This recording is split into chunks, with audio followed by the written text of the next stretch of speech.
नमस्कार दोस्तों, कैसे हैं आप। दोस्तों, मिडिल ईस्ट की 10 बड़ी खबरों में आपका स्वागत है। जंग के 10 बड़े अपडेट जानेंगे कि आज ईरान और अमेरिका के भीतर जंग में क्या कुछ हुआ है।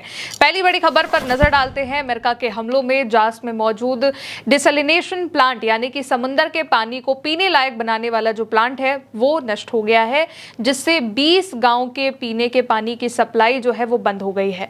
सेंटकॉम की ओर से एक पोस्ट भी किया गया है जिसमें लिखा है कि अमेरिका की सेना ने 17 जुलाई को पूर्वी समय अनुसार रात 9:30 बजे ईरान के खिलाफ 7वीं रात हमले जो है लगातार जारी करे और अमेरिकी सेंट्रल कमांड ने निगरानी स्थलों, सैन्य रसद अवसंरचना, भूमिगत हथियार भंडारों और समुद्री क्षमताओं को निशाना बनाया। अमेरिका की सेना ने बाकी संसाधनों के अलावा लड़ाकू विमानों, हवाई ड्रोन और युद्धपोतों का इस्तेमाल किया है। अमेरिकी सेना ने रात भर में मिसाइल हमलों की एक नई लहर शुरू करी और इसमें अहवाज, बंदर अब्बास, केश्म, लारदराब और यज़्द के इलाकों को निशाना बनाया गया। दूसरी बड़ी खबर, इन हमलों के जवाब में ईरान की ओर से भीषण हमला बोल दिया गया है। ईरान ने कुवैत की एक बहुत ही जरूरी तेल सुविधा पर हमला किया है जिसमें कई लोग घायल हुए हैं और बहुत ज्यादा डैमेज भी हुआ है। कुवैत पेट्रोलियम कॉर्पोरेशन ने कहा कि हमले में तेल क्षेत्र से एक महत्वपूर्ण स्थल को निशाना बनाया गया है। अल जजीरा के अकॉर्डिंग ईरान ने कुवैत के बाकी बिजली उत्पादन और जल विलवनीकरण के जो संयंत्र हैं उनको सीधे तौर पर निशाना बनाया, जिससे भीषण आग लग गई है। सऊदी अरब में अमेरिका के हवाई अड्डे पर मिसाइलें दागी गई हैं। आईआरजीसी जनसंपर्क कार्यालय ने बताया कि आईआरजीसी की एयरोस्पेस फोर्स ने ऑपरेशन नस्र 2 की 20वीं लहर शुरू करी है और अमेरिका के हवाई अड्डों पर लड़ाकू विमानों के जो बड़े पार्किंग रैंप है वहां पर हमले किए हैं, मिसाइल ड्रोन अटैक किए हैं। जॉर्डन के अल अजराक में सैन्य अड्डे है, उस पर 2 लड़ाकू जेट और 3 विमानों को पूरी तरीके से नष्ट कर दिया है और बाकी के विमानों को भारी नुकसान पहुंचाया है। अब तीसरी बड़ी खबर, स्ट्रेट ऑफ हॉर्मुज में बारूदी सुरंगें फट गई हैं जिसके बाद 2 जहाजों में आग लग गई है।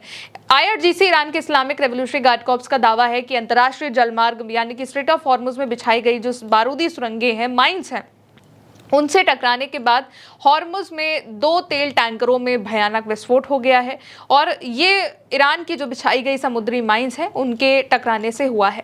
अब अगली बड़ी खबर देखिए, अमेरिका के नेवी शिप पर ईरान ने हमले की बात कही है। खबर है कि ईरान की सेना ने कहा है कि उसने उत्तरी हिंद महासागर में अमेरिका के एक नौसैनिक जहाज पर तट से समंदर में मार करने वाली क्रूज मिसाइलें दागी हैं और वो जहाज रेंज के बाहर हट गया। यानी कि ईरान ने ये बात कही है, दावा किया है कि उसने अमेरिका के नेवी शिप पर क्रूज मिसाइल से हमला किया जिसके बाद अमेरिका के जहाज को पीछे हटना पड़ गया। अगली बड़ी खबर देखिए, ईरान ने फुल स्केल वॉर का भी ऐलान कर दिया है।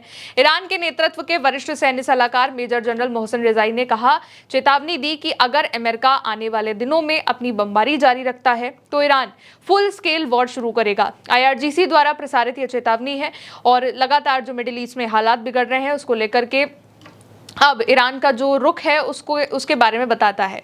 रिजाई ने घोषणा करी है कि ईरान अब केवल जवाबी कार्रवाई या जैसे को तैसा वाली प्रतिक्रिया नहीं रहेगा, वहीं तक सीमित नहीं रहेगा और स्पष्ट तौर पर कहा कि कोई भी राजनीतिक सीमा ईरान भी की संभावित कार्रवाई से सुरक्षित नहीं रहेगी। आगे उन्होंने इस बात पर भी जोर दिया कि अभी जो मौजूदा संघर्ष है उसके बाद अब जो भी बातचीत का दौर था वो पूरी तरीके से खत्म हो चुका है और बातचीत की कोई गुंजाइश नहीं है और फुल स्केल वॉर का ऐलान यहाँ पर मोहसिन रेजाई ने कर दिया है। अगली बड़ी खबर देखिए, युद्ध के बीच रशिया में बहुत बड़ा हमला हो गया है। बहुत बड़ा, तस्वीरों में आप देख रहे होंगे कि पूरा जो इलाका है वो काले धुएं से नजर आ रहा है और ऐसा लग रहा है कि आसमान के ऊपर किसी ने काली चादर बिछा दी है क्योंकि दूर दूर तक केवल और केवल काला धुआं नजर आ रहा है।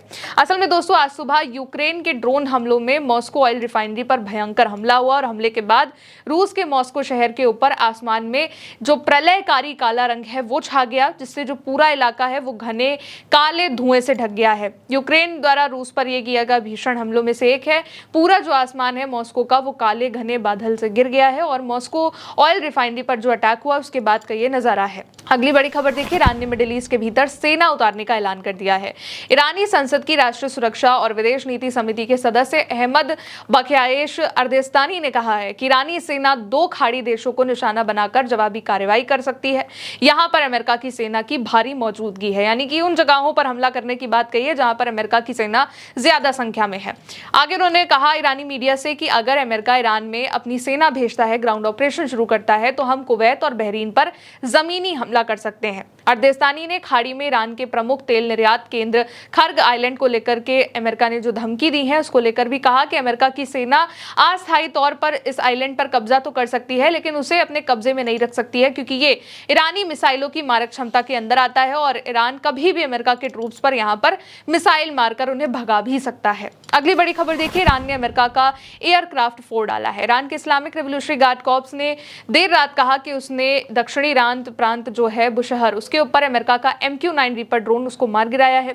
वीडियो भी सामने आया है जिसमें अमेरिका के ड्रोन के परखच्चे उड़ गए हैं। समंदर में अमेरिका के ड्रोन के टुकड़े टुकड़े और मलबा बहता हुआ नजर आ रहा है। यह अमेरिका का ड्रोन ईरान के मछुआरों को मिला।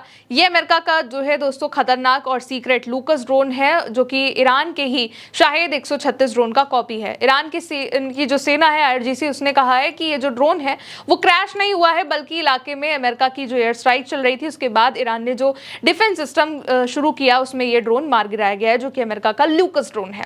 अगली बड़ी खबर देखिए, इजराइल में 93 एयरक्राफ्ट की तैनाती हो रही है। अमेरिका के अधिकारियों के मुताबिक अमेरिका ने ईरान के खिलाफ ट्रंप द्वारा सैन्य अभियानों को और तेज करने की आशंका के मद्देनजर इजराइल को 60 से भी ज्यादा ईंधन भरने वाले विमान भेजे हैं, जिनमें से 33 बेन गुरियन हवाई अड्डे पर इजराइल के तैनात हैं। इसके अलावा अमेरिका के ठिकानों पर अमेरिकी विमानों की भारी एयरलिफ्ट भी करी गई है। बीच में जब MOU एग्रीमेंट हो रहा था तब इजराइल में अमेरिका ने एयरक्राफ्ट को भेजना रोक दिया था, लेकिन अब फिर से 60 से ज्यादा जो है ईंधन भरने वाले जो एयरक्राफ्ट हैं वो भेजे जा रहे हैं, जिनमें से 33 बेन गुरियन एयरपोर्ट पर है, यानी कि कुल 93 एयरक्राफ्टों की तैनाती। अब आखिरी और बड़ी खबर, अमेरिका के हमलों में 50 लोगों की जान गई है, 500 से ज्यादा घायल है। ईरान के स्वास्थ्य मंत्रालय ने दावा किया है कि 27 जून से 18 जुलाई के बीच अमेरिका के हवाई हमलों में 50 लोगों की जान गई है, 500 से ज्यादा घायल है। स्वास्थ्य मंत्रालय के प्रवक्ता हुसैन कैरमानपोर की ओर से ये जो जवाब है वो आया है, और अमेरिका के हवाई हमलों में जो लोग मारे गए हैं, घायल हुए हैं, उन लोगों का आंकड़ा यहाँ पर बताया गया है। तो भीषण हमले जारी हैं, कई लोगों की इसमें जान जा चुकी है, और अब उन इंफ्रास्ट्रक्चर को निशाना बनाया जा रहा है जिससे एक बड़ा प्रभाव बने, चाहे वो ऊर्जा संयंत्र हो, ऑयल रिफाइनरीज हो। इसके अलावा अमेरिका के एयरक्राफ्ट्स पर भी ईरान अब भीषण हमले कर रहा है। फिलहाल अभी के लिए इन 10 बड़ी खबरों में इतना ही। फिर मिलेंगे नए अपडेट्स के साथ। आप देखते रहिए उल्टा चश्मा UC। मेरा नाम है गौरी वर्मा। नमस्ते।